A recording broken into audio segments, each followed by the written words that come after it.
Capítulo tercero, donde se cuenta la graciosa manera que tuvo Don Quijote en armarse caballero.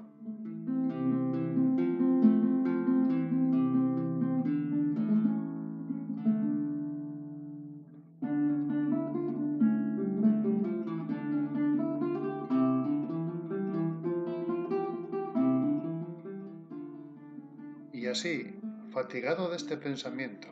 abrevió su ventera ilimitada cena, la cual, acabada, llamó al ventero y encerrándose con él en la caballeriza, se hincó de rodillas ante él, diciéndole: No me levantaré jamás de donde estoy, valeroso caballero, fasta que la vuestra cortesía me otorgue un don que pedirle quiero, el cual redundará en alabanza vuestra y en pro del género humano. El ventero, que vio a su huésped a sus pies y oyó semejantes razones, estaba confuso mirándole sin saber qué hacerse ni qué decirle, y porfiaba con él que se levantase,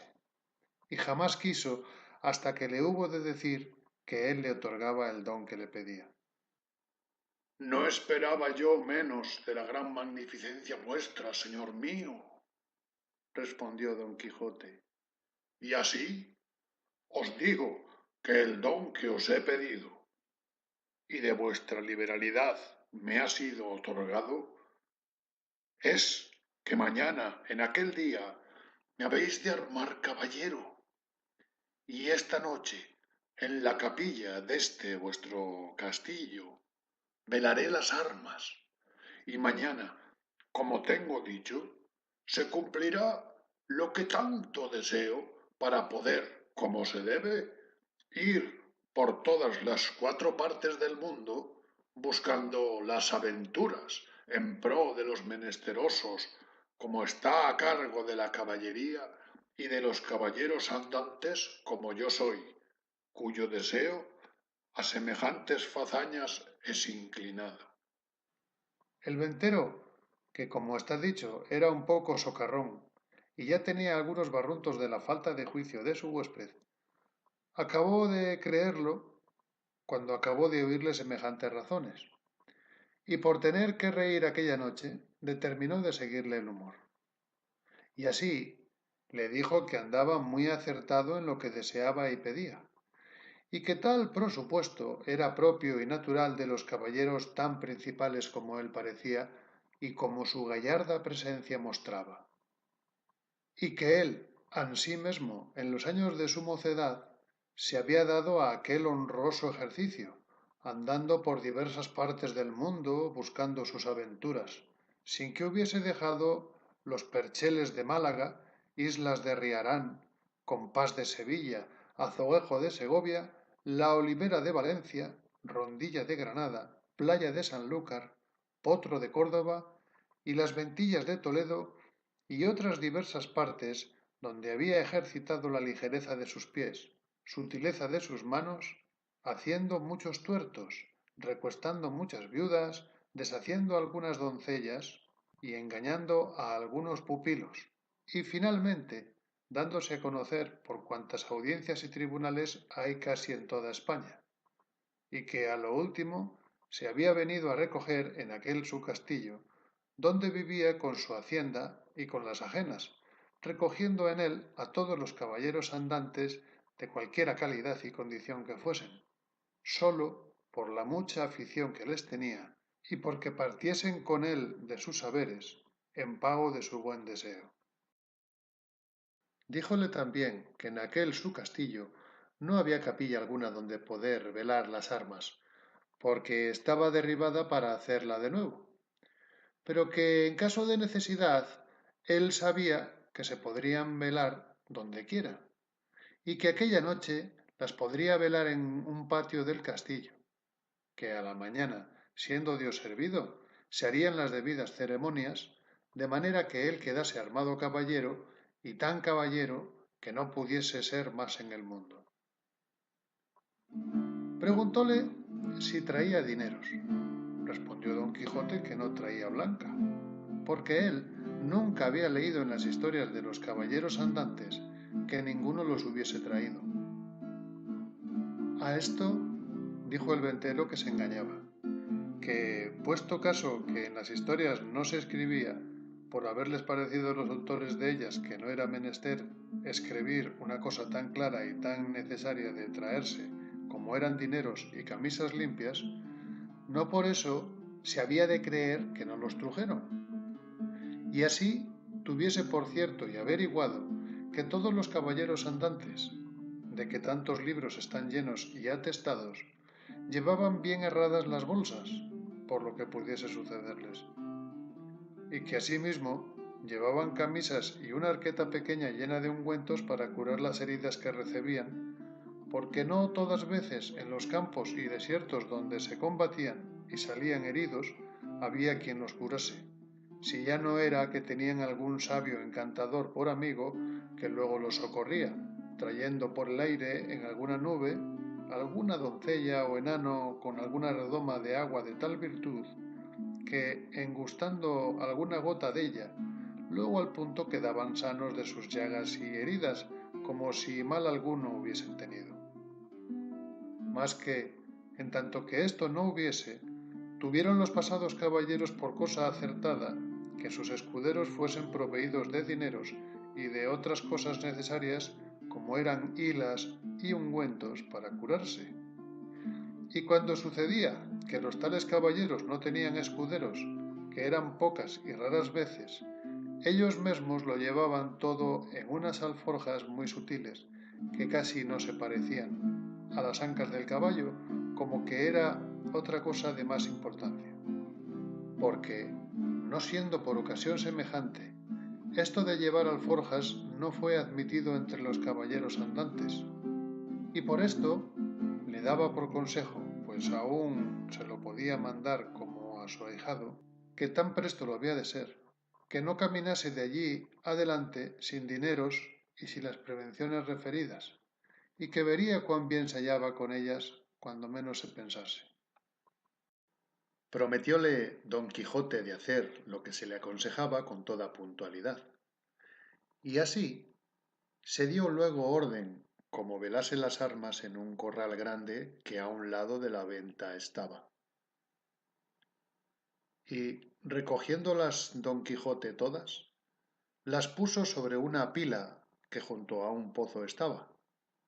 y embrazando su adarga,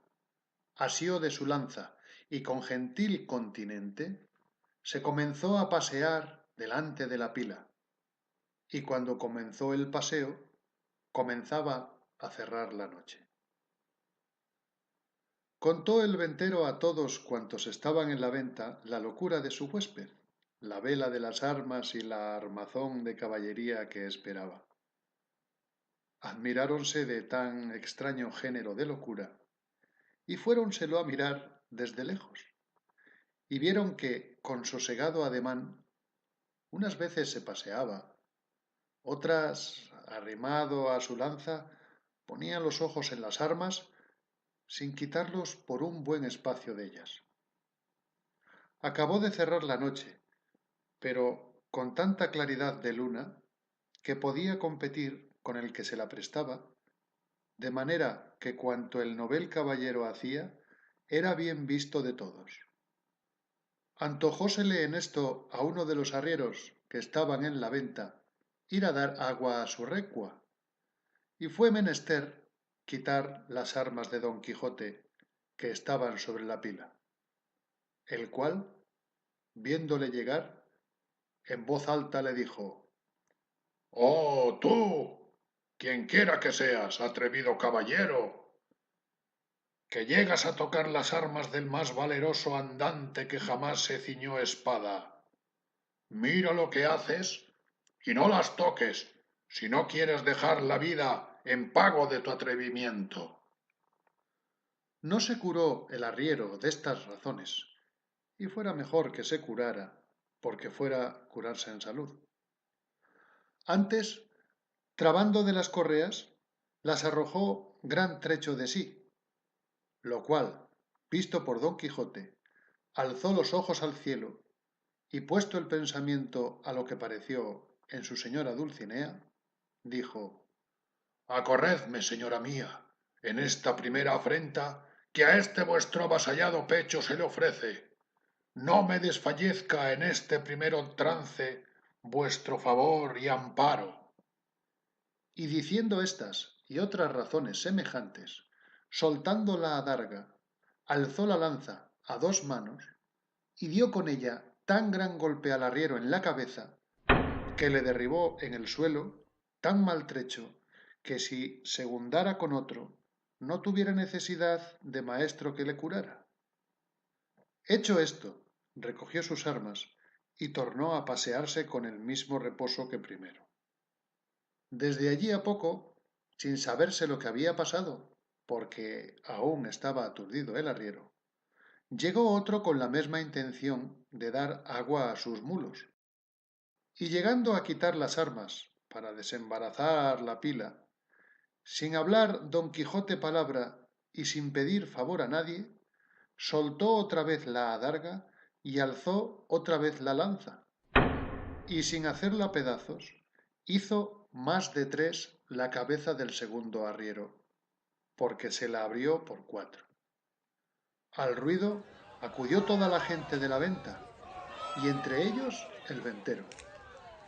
Viendo esto don Quijote, embrazó su adarga, y puesta la mano a su espada, dijo: Oh señora de la fermosura, esfuerzo y vigor del debilitado corazón mío, ahora es tiempo que vuelvas los ojos de tu grandeza a este tu cautivo caballero, que tamaña aventura está atendiendo. Con esto cobró a su parecer tanto ánimo que si le acometieran todos los arrieros del mundo, no volviera el pie atrás.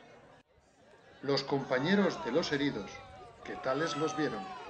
comenzaron desde lejos a llover piedras sobre don Quijote, el cual, lo mejor que podía, se reparaba con su adarga y no se osaba apartar de la pila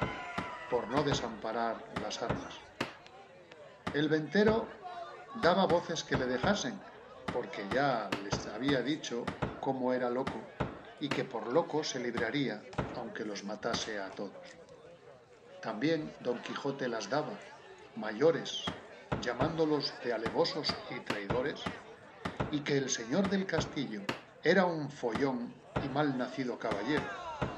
pues de tal manera consentía que se tratasen los andantes caballeros, y que si él hubiera recibido la orden de caballería, que él le diera a entender su alevosía. Pero de vosotros, soez y baja canalla, no hago caso alguno. Tirad, llegad, venid y ofendedme en cuanto pudiéredes, que vosotros veréis el pago que lleváis de vuestra sandez y demasía.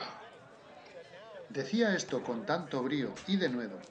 que infundó un terrible temor en los que le acometían. Y así por esto como por las persuasiones del ventero, le dejaron de tirar, y él dejó retirar a los heridos y tornó a la vela de sus armas con la misma quietud y sosiego que primero. No le parecieron bien al ventero las burlas de su huésped, y determinó abreviar y darle la negra orden de caballería luego, antes que otra desgracia sucediese. Y así, llegándose a él, se desculpó de la insolencia que aquella gente baja con él había usado, sin que él supiese cosa alguna, pero que bien castigados quedaba de su atrevimiento. Díjole, como ya le había dicho, que en aquel castillo no había capilla, y para lo que restaba de hacer tampoco era necesario, que todo el toque de quedar armado caballero consistía en la pescozada y en el espaldarazo, según él tenía noticia del ceremonial de la orden, y que aquello en mitad de un campo se podía hacer, y que ya había cumplido con lo que tocaba al velar de las armas, que con solas 2 horas de vela se cumplía, cuanto más que él había estado más de 4. Todo se lo creyó don Quijote, y dijo que él estaba allí pronto para obedecerle. y que concluyese con la mayor brevedad que pudiese, porque si fuese otra vez acometido y se viese armado caballero, no pensaba dejar persona viva en el castillo, excepto aquellas que él le mandase, a quien por su respeto dejaría. Advertido y medroso de esto el castellano, trujo luego un libro donde asentaba la paja y cebada que daba a los arrieros, y con un cabo de vela que le traía a un muchacho, y con las otras dos ya dichas doncellas, se vino a donde don Quijote estaba, al cual mandó hincar de rodillas, y leyendo en su manual como que decía alguna devota oración, en mitad de la leyenda alzó la mano y diole sobre el cuello un buen golpe, y tras él, con su mesma espada, un gentil espaldarazo, siempre murmurando entre dientes como que rezaba. Hecho esto, mandó a una de aquellas damas que le ciñese la espada, la cual lo hizo con mucha desenvoltura y discreción, porque no fue menester poca para no reventar de risa a cada punto de las ceremonias. Pero las proezas que ya habían visto del novel caballero les tenía la risa a raya. Al ceñirle la espada, dijo la buena señora: Dios haga vuestra merced muy venturoso caballero y le dé ventura en lides. Don Quijote le preguntó cómo se llamaba, porque él supiese de allí adelante a quién quedaba obligado por la merced recebida, porque pensaba darle alguna parte de la honra que alcanzase por el valor de su brazo. Ella respondió con mucha humildad que se llamaba la Tolosa, y que era hija de un remendón natural de Toledo, que vivía a las tendillas de Sancho Bienaya,